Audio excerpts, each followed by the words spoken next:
du matin, je m'assois pour mon petit-déj, et quand je lève la tête, je me rends compte qu'en face de moi, c'est Tony Parker.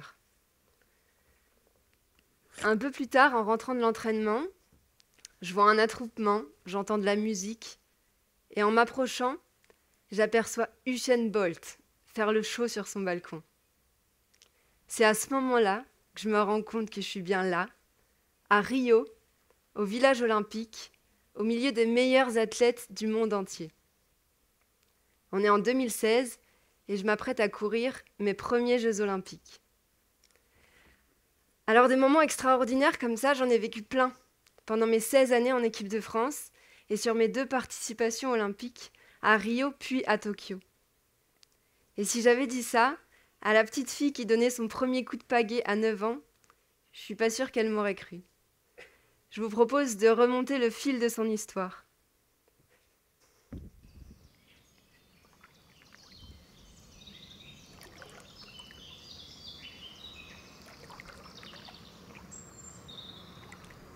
On est un lundi de juillet, Saint-Ouen, Ulla-Mirolles, sur les bords du canal de Nantes à Brest. Jusqu'ici, je suis plutôt adepte du judo.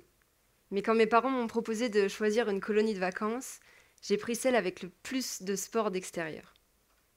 Et là, c'est ma rencontre avec le kayak. Je ne le sais pas encore, mais elle va être déterminante dans ma vie. Je découvre la sensation d'être sur l'eau, le bruit des feuilles, des gouttes d'eau, les canards, les oiseaux. Je me sens vraiment enveloppée de toute cette nature. Je me souviens d'un passage un peu étroit où j'avais dû décaler une branche pour me frayer un chemin. Je m'étais pris pour Pocahontas. Je trouvais ça vraiment très exotique. Je suis à 2 pas de la maison et pourtant j'ai l'impression d'avoir voyagé très loin. Je me sens libre, je respire, j'ai soif d'aventure. De retour à la maison, j'annonce à mes parents que je ne remettrai plus les pieds sur un tatami parce que moi, ce que je veux faire, c'est du kayak. C'est comme ça que débute une belle carrière sportive au club nautique de Plévin. D'abord en loisir, puis en compétition, accompagné par Thomas, le BE du club. Je vis mes premières régates de l'espoir, qui sont les championnats de France jeunes. Puis je suis sélectionnée pour intégrer le pôle d'entraînement à Cesson-Sévigné. Donc à 15 ans, je quitte la maison familiale pour rejoindre Rennes, la capitale. Cette même année, je me sélectionne pour la première fois en équipe de France. Équipe de France que je n'ai plus quittée depuis. 16 ans. 16 ans d'équipe de France et tout ce que ça implique. Il faut imaginer que c'est 3 entraînements par jour, 6 jours sur 7. C'est des stages d'entraînement aux 4 coins de la planète. Et puis c'est des compétitions internationales qui rythment chacun de mes étés. Sélection équipe de France, Coupe du Monde, Championnat d'Europe, Championnat du Monde. C'est intense, c'est riche, c'est difficile aussi, mais c'est incroyable. Aujourd'hui, à 31 ans, après tout ce parcours dans le haut niveau, je sais que je suis plus proche de ma fin de carrière que du début. Et quand j'ai connu que ça, depuis mon plus jeune âge, m'imaginer bientôt prendre la décision de quitter ce monde de haut niveau, je dois avouer que ça me fait un peu peur. C'est un peu vertigineux. Alors ça fait peut-être écho à vos vies.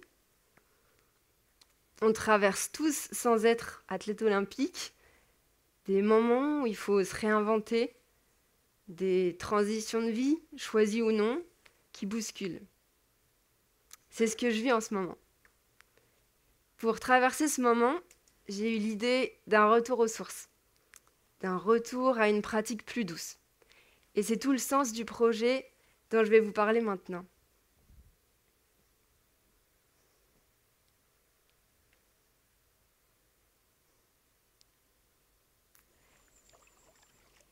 « 364 km, 237 écluses, c'est ce qui m'attend pour aller de Nantes à Brest, en kayak, à la pagaie, pour boucler la boucle. Ce que j'imagine, c'est aller à la rencontre de ceux qui vivent le canal et de partager un bout de chemin à pied, à vélo, en bateau, ou une discussion le soir au bord du canal, parce que je voudrais organiser pour chaque soirée d'étape une animation autour du parcours pour découvrir les sites. Ce serait par exemple des soirées guinguettes conviviales, je sais qu'il y en a à Malétroit. Ce serait un conteur autour des légendes du lac de Garlédan. Je voudrais un bagad à Redon pour fêter l'entrée en Bretagne. Et puis ça va être aussi de la navigation partagée avec les différents clubs de kayak tout au long du parcours. Pour moi, concrètement, ça va représenter entre 30 et 40 km par jour, pendant 12 jours, à bord de mon kayak de compétition. Le plus gros challenge, pour moi, ça va être les écluses, parce que j'ai des journées à plus de 50 écluses, avec ces fameuses échelles d'écluses. Je ne vais pas pouvoir perdre 20 minutes par éclusage, donc je vais débarquer, contourner l'écluse et puis réembarquer. Et j'ai entendu dire qu'il n'y avait pas des pontons partout. Cette aventure, elle se fera en itinérance avec mon équipe à vélo.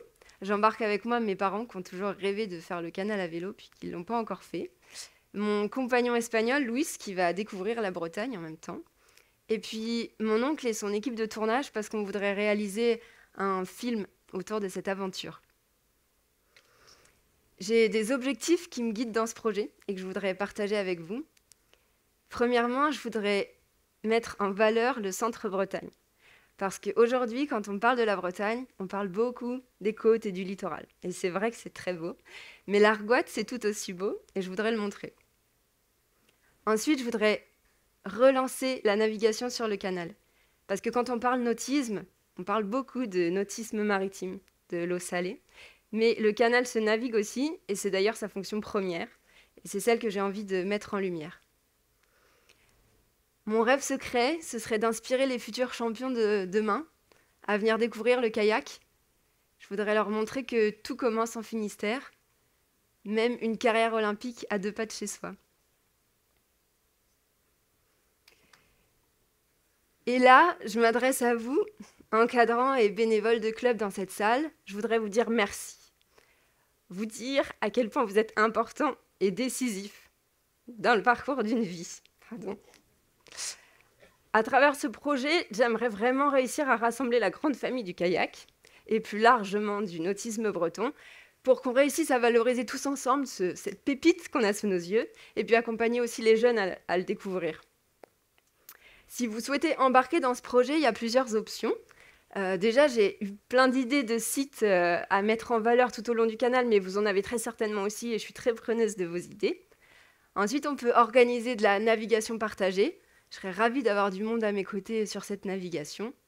Et puis, vous pouvez aussi devenir partenaire, ou en parler autour de vous, devenir partenaire du documentaire, parce qu'on est à la recherche de partenaires pour que ce projet de film voie le jour.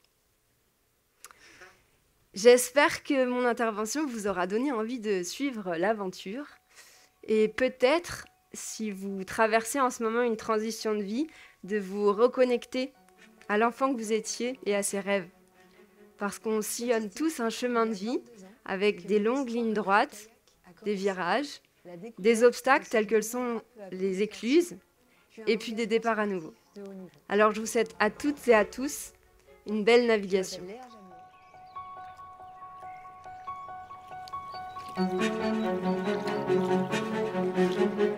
C'est ici, il y a 22 ans, que mon histoire avec le kayak a commencé. La découverte de ce qui deviendra peu à peu une passion, puis un engagement sportif de haut niveau. Je m'appelle Léa Jamelot et après avoir pagayé aux 4 coins du globe pour participer à des championnats d'Europe, du monde et à 2 Jeux olympiques, je ressens aujourd'hui le besoin de revenir à la source.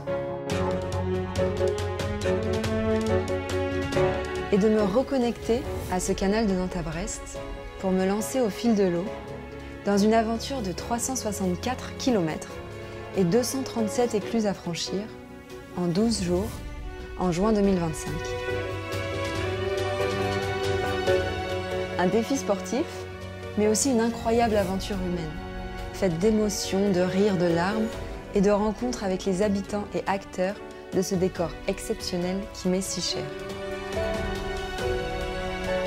Un périple comme un hommage à ce canal, de Nantes à Brest.